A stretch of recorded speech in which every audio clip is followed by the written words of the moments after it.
fiel até a morte e dar-te-ei a coroa da vida.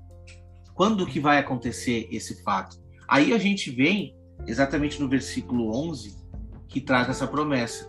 Quem tem ouvidos, ouça o que o Espírito diz às igrejas. Ao vencedor, de modo nenhum sofrerá o dano da segunda morte. Esse versículo nos traz revelações fantásticas também.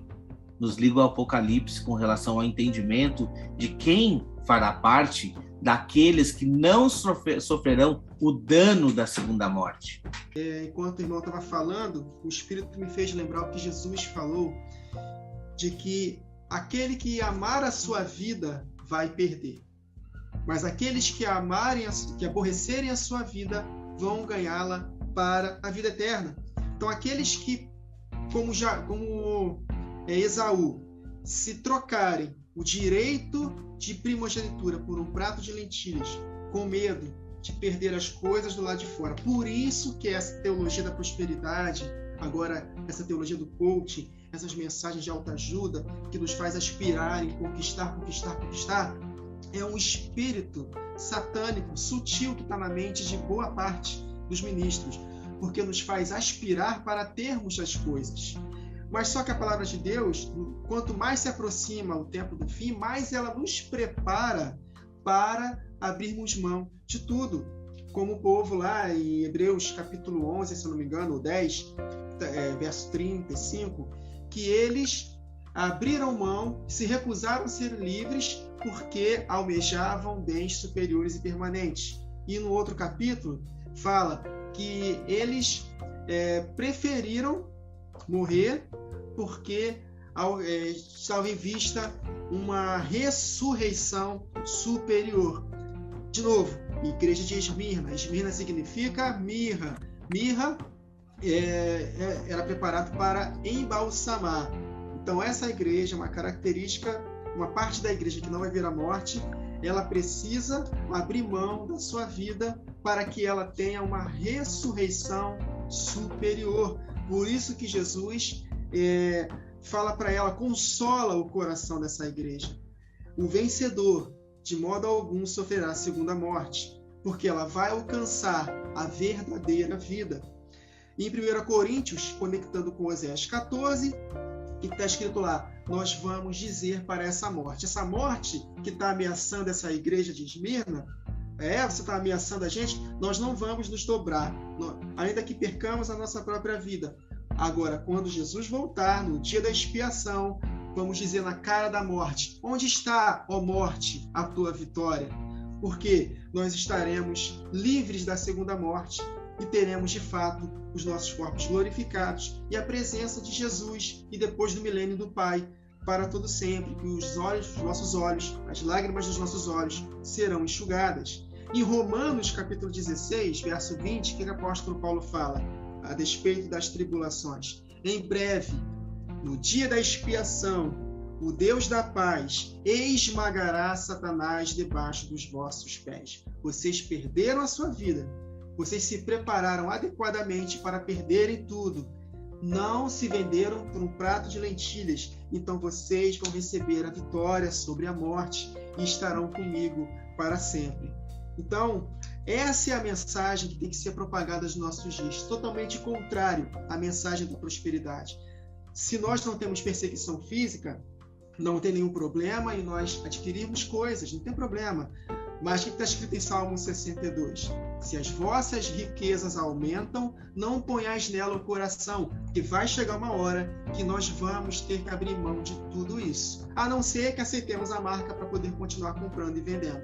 Então, aqueles que aborrecerem a sua vida nesta terra vão ganhá-la para a eternidade. Só para concluir, em 1 Coríntios, eu amo esse texto, 1 Coríntios capítulo 7, o apóstolo Paulo, ele nos instrui de forma extraordinária. Serviu para aquela época, mas é um ensino profético para nós. Olha só, a partir do verso 29, 1 Coríntios 7, 29, o que quero dizer é que o tempo se aproxima. De agora em diante, aqueles que têm esposa, vivam como se não tivessem, por causa da tribulação. Então, se nós estamos casados, é bem provável que nesse período da grande tribulação nós podemos perder sim o nosso cônjuge, poderá ser assassinado na nossa frente, poderá ser levado cativo. Então vivam como se não tivessem esposas, aqueles que choram como se não chorassem, os que estão felizes como se não estivessem, os que compram algo como se nada possuíssem, os que usam as coisas do mundo como se não as usassem, porque a forma deste mundo está passando. Então o tempo do fim se aproxima, então nós devemos nos preparar. Hoje, é errado ter coisas? Não, mas é ter como se não tivesse. Então esse recado para a igreja de Esmirna é muito própria para os tempos que virão. Se nós formos a parte da igreja que não vai fugir para o deserto, nós temos que estar preparados para suportarmos as tribulações e, se possível for, dar a nossa própria vida por amor a Cristo, porque a recompensa será eterna e maravilhosa. Mas sem preparação não vai haver resistência na batalha. Então que possamos ouvir o som correto da trombeta para que possamos nos preparar adequadamente. E Deus tem levantado um fiel remanescente para despertar as 10 virgens. E 5 vão responder e que se unirão a esses 2 candeeiros, Esmirna e Filadélfia, mais 5 virgens. Pode ser uma conta meia doida, tá vindo agora aqui a inspiração. 5 mais 2, 7, as 7 lâmpadas acesas. Amém. Se eu estiver errado, os irmãos me corrijam, mas veio agora aqui essa inspiração. Mas é mais ou menos por aí. Então, a igreja vai vencer, o fiel remanescente vai vencer e nós estaremos devidamente capacitados para isso. Ricardo. Amém. Amém. Louvado seja Deus. E é isso mesmo. A menorá vai ascender plenamente. Amém. Também creio nessa conta aí, meu irmão. Amém. Glória a Deus. E é isso. A Esmirna, ela era conhecida pela pobreza que ela tinha aqui na terra, mas ela era riquíssima diante do Senhor, porque ela olhava para as coisas que são do alto e não para as coisas que são terrenas. Colossenses 3, verso 2. Ela acumulava tesouros eternos. E tesouros eternos, né, como está escrito em Mateus 6, do 19 ao 20, no qual o Senhor vai, na ocasião da sua vinda, galardoar esses servos do Senhor. Então, nós precisamos entender estas mensagens que o Senhor deixou para a igreja de Esmirna, principalmente aqueles que estão ao nosso redor, que ouvem muitas mensagens para massagear o ego, de prosperidade. Por exemplo, a mensagem que Paulo deixou para Timóteo, 2 Timóteo 3,12. Todos os que desejam viver piedosamente em Cristo Jesus serão perseguidos.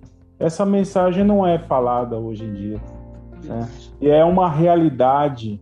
Se nós queremos seguir Cristo, nós vamos padecer aquilo que está escrito nas Escrituras. Jesus padeceu, Jesus passou pela ocasião das 7 festas. Nós, como corpo de Cristo, precisamos seguir este mesmo caminho. Amém. Amém. Sabe o que eu acho interessante? E aqui eu quero trazer para a meditação, tá?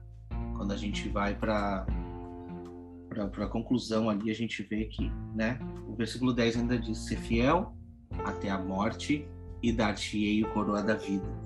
E aí a gente vê que muitos vão passar pela morte por sustentar o evangelho, por sustentar o testemunho, né? E aí, comparando com a igreja que a gente leu de Éfeso, muitos não estão suportando essas doutrinas, né? E estão ouvindo o chamado do noivo, a voz do noivo, muitas vezes para sair para fora.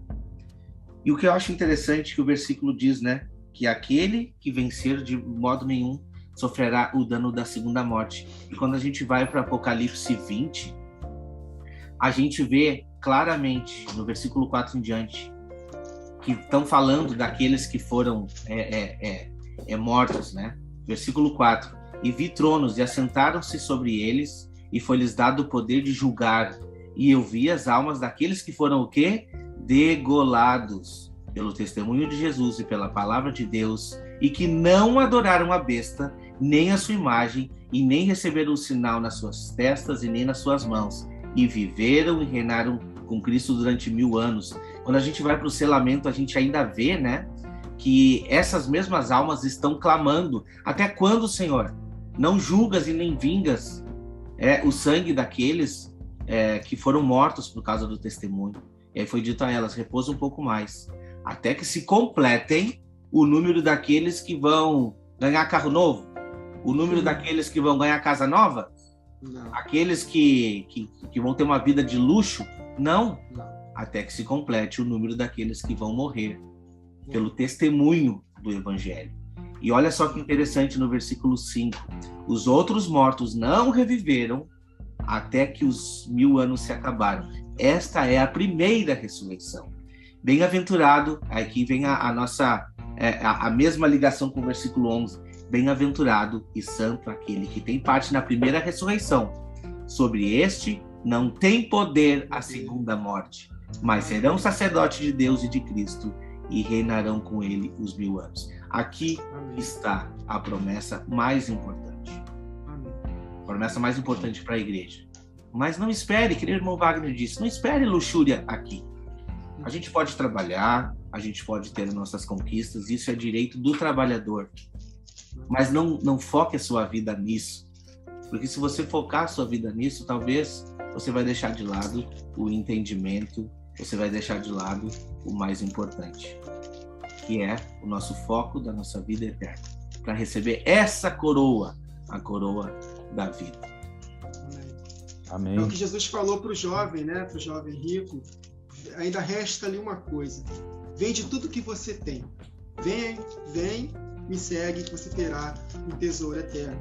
Esse é o espírito mesmo da igreja. Falta uma coisa: vocês têm que abrir mão de tudo, me segue, aborrece a sua vida, que você vai ganhá-la para a eternidade. Então essa palavra serve para nós também, serve para a igreja do fim. Falta uma coisa para concluir a sua carreira. Você obedece os mandamentos, é isso aí, anda em santidade, beleza. Falta uma coisa: vende tudo que você tem, abre mão de tudo e vem, me segue, e vocês vão ter uma recompensa eterna. É que nós lemos aqui em Levítico 23: nenhuma obra servil faremos. Nós vamos abrir mão de todos os afazeres deste mundo para que possamos focar neste tempo do fim. Quando chegar esse tempo, nós vamos saber.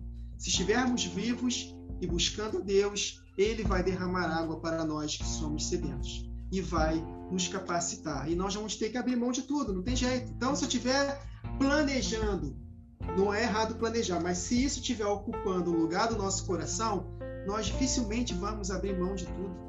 Nós vamos ficar, poxa, batalhei tanto para ter isso, acabou. Vem, me segue. Abandona tudo. Vem, me segue, para você ter a verdadeira recompensa. Então, estamos muito próximos desta última semana, né? Então, muito provavelmente, nós vamos fazer parte desta igreja. Então, que possamos nos preparar. Se não fizermos parte, preparação nunca é demais, né? Mas se vier, que nós possamos estar preparados, porque Deus vai nos usar poderosamente se permanecermos até o fim, né? Firmados na verdade, como ela é de fato, e nos conectando com as pessoas que Deus vai nos indicar. Ainda que a distância, que é o nosso caso. Mas nós somos um espírito, não há limitações para o espírito. O apóstolo Paulo, volta e meia, falava isso nas suas cartas: embora eu esteja ausente de vocês, em espírito estou com vocês. Amém. Então Deus preparou essa tecnologia, é uma ferramenta preciosíssima para a unidade da igreja. E vai ser maravilhoso, porque Deus está despertando aos poucos a sua igreja através dessa ferramenta maravilhosa chamada internet. Que no momento está a nosso favor, vai ficar contra depois, mas por enquanto possamos aproveitar as oportunidades e remir o tempo, né? Amém.